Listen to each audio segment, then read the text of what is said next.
ካሁኑ ጀምራ እንግዲህ እንዴት ብቻ መሆን እንዳለበት ተማረ ብላለችና ብቻዋን እንደምትሆን አብርሃም ጥሏት እንደሚሄድ ወደ ሩትዬ እንደሚመለስ ሙሉ ልቦ አምኗል ማለት ነው። ማለቃቀስ ጀምራለች። እንግዲህ የሚያሳዝን የሚያስለቅስ የሚያስከፋ ቪዲዮዎችን እያየች በየደቂቃው ሪፖስት እያደረገች ነው። ይሄኛው ደግሞ አንዱ ብቻን እንዴት ብቻን መሆን መኖር እንዳለበት ተማረ።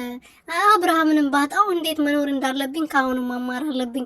አብርሃም አንድ ቀን ወደ ሩቲ እንደሚመለስ አውቃለሁ ማለት ነው፣ በሌላ መንገድ ማለት ነውና ይሄ ማወቅሽ ራሱ ጥሩ ነው። ወደ ራስሽ ተመልሰሽ ከሰው ህይወት ወጥተሽ የራስሽን ህይወት እንደምትኖሪ ከሩቲና ከአብርሽ ህይወት እስከ መጨረሻው ልቅ ብለሽ እንደምትወጪ ተስፋ እናደርጋለን።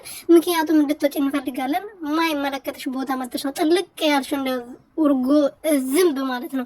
ሰላም ቤተሰቦቼ እንዴት ናችሁልኝ? እኔ በጣም ደህና ነኝ፣ እግዚአብሔር ይመስገን። በያላችሁበት ሰላማችሁ ብዙ ትረፍርፍ ይበልልኝ። ለዚህ ቤት ለዚህ ቻናል አዲስ የሆናችሁ ሰብስክራይብ እያደረጋችሁ ቤተሰብ እንድትሆኑ በትህትና እየጠየቅኩኝ ጽጉዬ ዛሬ ደግሞ ቅብጥብጥ ብላ እንግዲህ ማስታወቂያ እያስተዋወቀች ነው ሰሞኑን የፍሪጅ እና የቴሌቪዥን ትላንትና እንደዛ፣ ዛሬም ደግሞ በአዲስ ነገር በዚህ አይነት መልኩ መታለች። የኔ ቀበጥ የኔ ቅምጥል ማለት ነው። ቅብጥብጥ እኮ ነው የምትለው ያንቺ ቅብጥብጥ እና ደግሞ ባሰበት ነው ምን የኔ ቆንጆ በርቺልኝ።